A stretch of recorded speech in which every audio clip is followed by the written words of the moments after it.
నగరంలో గణేష్ ఉత్సవాలు ఎంత ఘనంగా జరుగుతాయో నిమజ్జన ప్రక్రియ కూడా అంతకు మించి జరుగుతుంది. అధికారులు అందరూ సమన్వయంతో ముందుకు వెళుతూ ఉత్సవాలను ప్రత్యేక సక్సెస్ చేస్తుంటారు.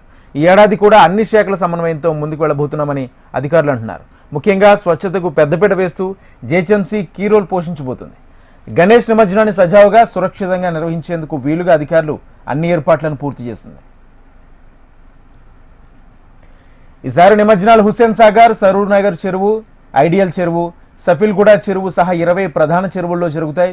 అదనంగా 74 కృత్రిమ నిమజ్జనాలకు బేబీ పాండ్లు, మట్టి కుండలు, తవ్వక కుంటలు, పోర్టబుల్ ట్యాంకులు, మొబైల్ కుంటలను జీహెచ్ఎంసీ ఏర్పాటు చేస్తుంది. తద్వారా ప్రధాన చెరువులపై ఒత్తిడి తగ్గి నిమజ్జన ప్రక్రియ వేగంగా ముగుస్తుందని అధికారులు భావిస్తున్నారు. నిమజ్జన ప్రక్రియకు మొత్తం 134 స్టాటిక్ క్రేన్లు, 269 మొబైల్ క్రేన్లను సిద్ధం చేశారు. పర్యాటక శాఖ హైడ్రా సమన్వయంతో హుస్సేన్ సాగర్ వద్ద ప్రత్యేకంగా 9 పడవలు, 16 డిఆర్ఎఫ్ బృందాలు, 200 గజ ఈతగాళ్లను జీహెచ్ఎంసీ అందుబాటులోకి తీసుకొచ్చింది. ఇప్పటికే ఊరేగింపు మార్గాల్లో అడ్డుగా ఉన్న చెట్లు, కొమ్మలు, వేలాడే వైర్లు తొలగింపు పనులు పూర్తయ్యాయి. ఈ నిమజ్జన కార్యక్రమ సమయంలో 14,486 శానిటేషన్ సిబ్బంది, 160 గణేష్ యాక్షన్ టీంలు 3 షిఫ్టుల్లో నిరంతరాయంగా విధులు నిర్వర్తిస్తారు.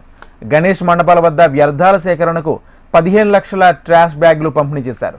అదనంగా 2,000 మంది స్వీపర్లు, 102 మినీ ట్రిప్పర్లు, 125 జేసీబీలు, 30 స్వీపింగ్ మిషన్లు నిమజ్జనం రోజు చెత్త తొలగింపులో పాల్గొంటాయి.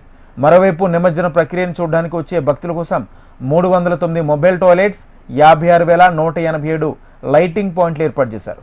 ఆరోగ్య భద్రత కోసం 7 మెడికల్ క్యాంపులు, అంబులెన్స్లతో 3 షిఫ్టుల్లో వైద్యులు పనిచేయనున్నారు. ఊరేగింపు జరిగే మార్గాలతో పాటు నగరంలో 10,269 గుంటలను జీహెచ్ఎంసీ ఇంజనీరింగ్ విభాగం పూర్తి చేశారు.